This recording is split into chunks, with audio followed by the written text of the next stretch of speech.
দক্ষিণ এশিয়ার শ্রেষ্ঠত্ব ধরে রাখার লড়াই এবার ভারতের মাটিতে শুরু হয়ে গেছে আসর। সাফ উন্মাদনায় কাঁপছে গোয়ার জওহরলাল নেহেরু স্টেডিয়াম। বাংলাদেশ মিশন শুরু করবে 2 দিন পর। তার আগে হ্যাটট্রিক শিরোপা জয়ের লক্ষ্যে অনুশীলনে ব্যস্ত নারী ফুটবলাররা।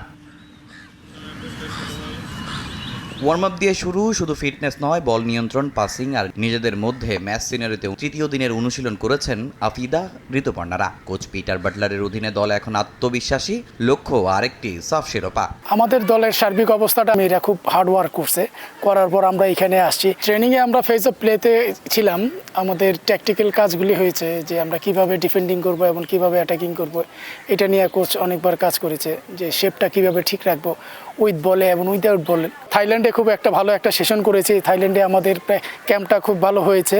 সেখান থেকে আমাদের মেয়েরা খুব বুঝতে পারছে যে আমরা কি করতে চাচ্ছি এবং সাফে আমরা কি করব, এটা নিয়ে আমাদের মেয়েরা খুব স্ট্রাগল করছে, খুব ভালো প্র্যাকটিস করতেছে এবং আশা রাখি মেয়েরা খুব ভালো করবে। লাইভ বয় কিনে কল দাও টোল ফ্রি নম্বরে আর এক নিঃশ্বাসে গোল বলে জিতে নাও ফিফা বিশ্বকাপ 2026 এক্সক্লুসিভ পুরস্কার।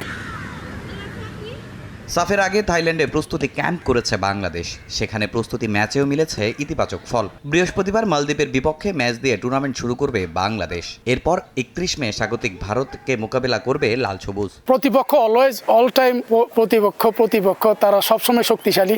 আমরা তাদের নিয়ে চিন্তা করব। আমরা আগেও চিন্তা করেছি তাদের নিয়ে, যে তাদের সাথে আমরা কিভাবে খেলবো। তাদের ম্যাচটা দেখে আমরা যে সেশনগুলি আছে, আগামী যে সেশনগুলি আছে, সেই সেশনগুলি আমরা সেইভাবে তৈরি করবো ইনশাআল্লাহ। সবাই ম্যাচ খেলার জন্য উদ্গ্রীব হয়ে আছে যে ভালো করার জন্য।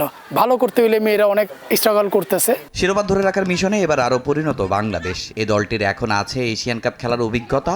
শক্তিশালী প্রতিপক্ষের বিপক্ষে কিভাবে লড়াই করতে হয় তা বেশ ভালো করেই জানা বাটলার শিষ্যদের।